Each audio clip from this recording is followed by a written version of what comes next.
Chapter 16 of Dorothy and the Wizard in Oz by L. Frank Baum. Jim the Cab Horse.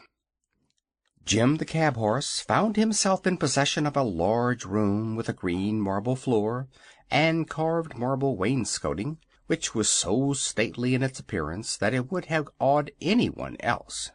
Jim accepted it as a mere detail, and at his command the attendants gave his coat a good rubbing, combed his mane and tail, and washed his hoofs and fetlocks. Then they told him dinner would be served directly, and he replied that they could not serve it too quickly to suit his convenience. First they brought him a steaming bowl of soup, which the horse eyed in dismay. "Take that stuff away," he commanded. "Do you take me for a salamander?" They obeyed at once, and next served a fine large turbot on a silver platter, with drawn gravy poured over it. "Fish?" cried Jim with a sniff. "Do you take me for a tomcat? Away with it." The servants were a little discouraged, but soon they brought in a great tray containing 24 nicely roasted quail on toast. "Well, well," said the horse, now thoroughly provoked. "Do you take me for a weasel? How stupid and ignorant you are! In the land of Oz, what dreadful things you feed upon! Is there nothing that is decent to eat in this palace?" The trembling servants sent for the royal steward, who came in haste and said, "What would your highness like for dinner?" "Highness?" repeated Jim, who was unused to such titles. "You are at least 6 feet high, and that is higher than any other animal in this country," said the steward. "Well, my highness would like some oats," declared the horse. "Oats? We have no whole oats," the steward replied with much deference, "but there is any quantity of oatmeal, which we often cook for breakfast. Oatmeal is a breakfast dish," added the steward humbly. "I'll make it a dinner dish," said Jim. "Fetch it on, but don't cook it, as you value your life." You see, the respect shown the worn-out old cab-horse made him a little arrogant, and he forgot he was a guest, never having been treated otherwise than as a servant since the day he was born, until his arrival in the Land of Oz. But the royal attendants did not heed the animal's ill temper. They soon mixed a tub of oatmeal with a little water, and Jim ate it with much relish. Then the servants heaped a lot of rugs upon the floor, and the old horse slept on the softest bed he had ever known in his life. In the morning, as soon as it was daylight, he resolved to take a walk and try to find some grass for breakfast. So he ambled calmly through the handsome arch of the doorway, turned the corner of the palace, wherein all seemed asleep, and came face to face with the Sawhorse. Jim stopped abruptly, being startled and amazed. The Sawhorse stopped at the same time and stared at the other with its queer protruding eyes, which were mere knots in the log that formed its body. The legs of the Sawhorse were 4 sticks driven into holes bored in the log. Its tail was a small branch that had been left by accident, and its mouth a place chopped in one end of the body, which projected a little and served as a head. The ends of the wooden legs were shod with plates of solid gold, and the saddle of the Princess Ozma, which was of red leather set with sparkling diamonds, was strapped to the clumsy body. Jim's eyes stuck out as much as those of the Sawhorse, and he stared at the creature with his ears erect and its long head drawn back until it rested against his arched neck. In this comical position the 2 horses circled slowly around each other for a while, each being unable to realize what the singular thing might be which it now beheld for the first time. Then Jim exclaimed, "For goodness sake, what sort of a being are you?" "I'm a Sawhorse," replied the other. "Oh, I believe I've heard of you," said the cab-horse, "but you are unlike anything that I expected to see." "I do not doubt it," the Sawhorse observed with a tone of pride. "I am considered quite unusual." "You are indeed, but a rickety wooden thing like you has no right to be alive." "I couldn't help it," returned the other, rather crestfallen. "Ozma sprinkled me with a magic powder, and I just had to live. I know I'm not much account, but I'm the only horse in all the Land of Oz, so they treat me with great respect." "You? A horse?" "Oh, not a real one, of course. There are no real horses here at all, but I'm a splendid imitation of one." Jim gave an indignant neigh. "Look at me!" he cried. "Behold a real horse!" The wooden animal gave a start, and then examined the other intently. "Is it possible that you are a real horse?" he murmured. "Not only possible, but true," replied Jim, who was gratified by the impression he had created. "It is proved by my fine points. For example, look at the long hairs on my tail with which I can whisk away the flies." "The flies never bother me," said the Sawhorse. "And notice my great strong teeth with which I nibble the grass." "It is not necessary for me to eat," observed the Sawhorse. "Also examine my broad chest, which enables me to draw deep, full breaths," said Jim proudly. "I have no need to breathe," returned the other. "Oh, you miss many pleasures," remarked the cab horse pityingly. "You do not know the relief of brushing away a fly that has bitten you, nor the delight of eating delicious food, nor the satisfaction of drawing a long breath of fresh, pure air. You may be an imitation of a horse, but you're a mighty poor one."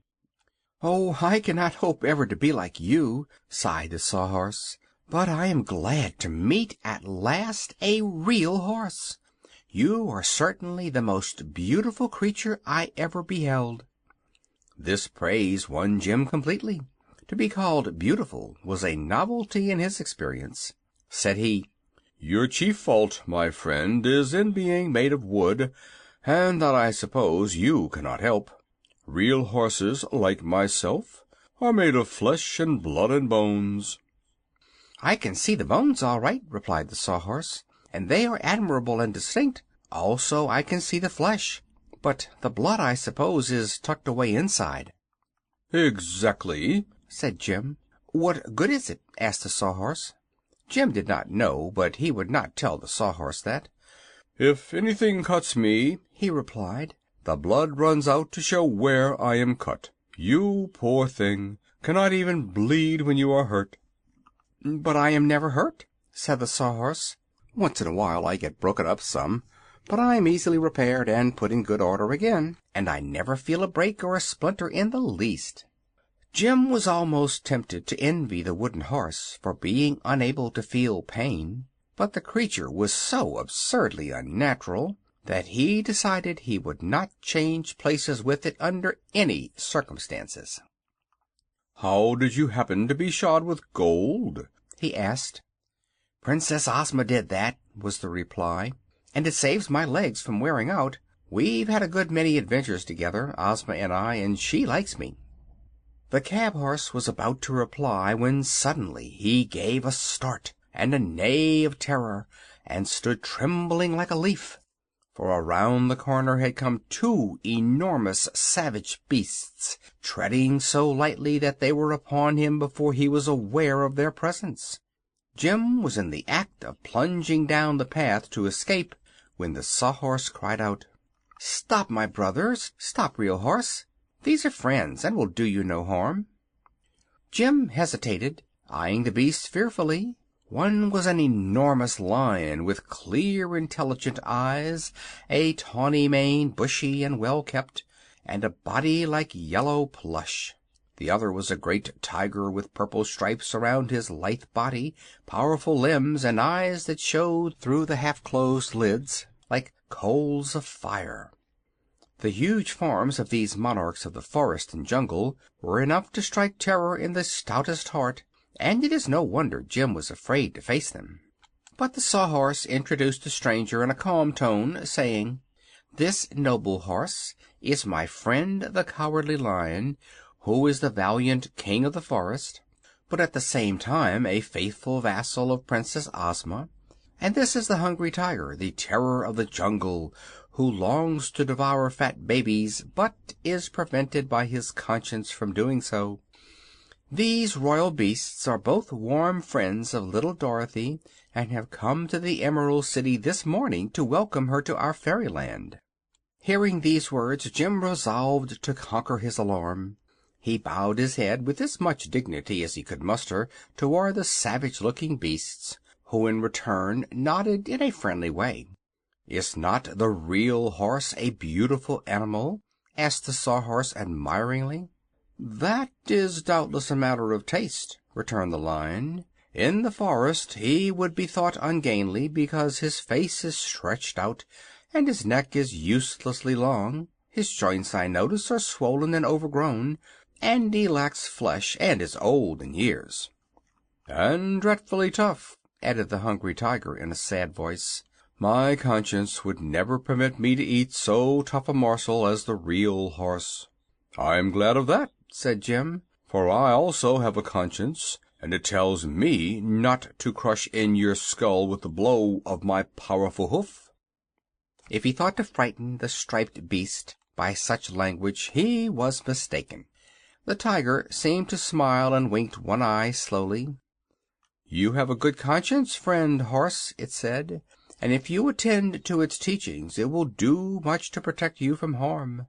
Some day I will let you try to crush in my skull, and afterward you will know more about tigers than you do now." "Any friend of Dorothy," remarked the Cowardly Lion, "must be our friend as well. So let us cease this talk of skull-crushing and converse upon more pleasant subjects. Have you breakfasted, Sir Horse?" "Not yet," replied Jim, "but there is plenty of excellent clover, so if you will excuse me I will eat now." "He's a vegetarian," remarked the Tiger, as the Horse began to munch the clover. "If I could eat grass I would not need a conscience, for nothing could then tempt me to devour babies and lambs." Just then Dorothy, who had risen early and heard the voices of the animals, ran out to greet her old friends. She hugged both the Lion and the Tiger with eager delight, but seemed to love the King of Beasts a little better than she did his hungry friend, having known him longer. By the time they had indulged in a good talk, and Dorothy had told them all about the awful earthquake and her recent adventures, the breakfast bell rang from the palace, and the little girl went inside to join her human comrades. As she entered the great hall a voice called out in a rather harsh tone, "What, are you here again?" "Yes, I am," she answered, looking all around to see where the voice came from. "What brought you back?" was the next question, and Dorothy's eye rested on an antlered head hanging on the wall just over the fireplace, and caught its lips in the act of moving. "Good gracious!" she exclaimed, "I thought you were stuffed." "So I am," replied the head, "but once in a while I was part of the gump, which Ozma sprinkled with the powder of life. I was then for a time the head of the finest flying machine that was ever known to exist, and we did many wonderful things. Afterward the gump was taken apart and I was put back on the wall, but I can still talk when I feel in the mood, which is not often." "It's very strange," said the girl. "What were you when you were first alive?" "That I have forgotten," replied the gump's head, "and I do not think it is of much importance. But here comes Ozma, so I'd better hush up, for the Princess doesn't like me to chatter since she changed her name from Tip to Ozma." Just then the girlish ruler of Oz opened the door and greeted Dorothy with a good morning kiss. The little Princess seemed fresh and rosy and in good spirits. "Breakfast is served, dear," she said, "and I am hungry. So don't let us keep it waiting a single minute." End of chapter 16.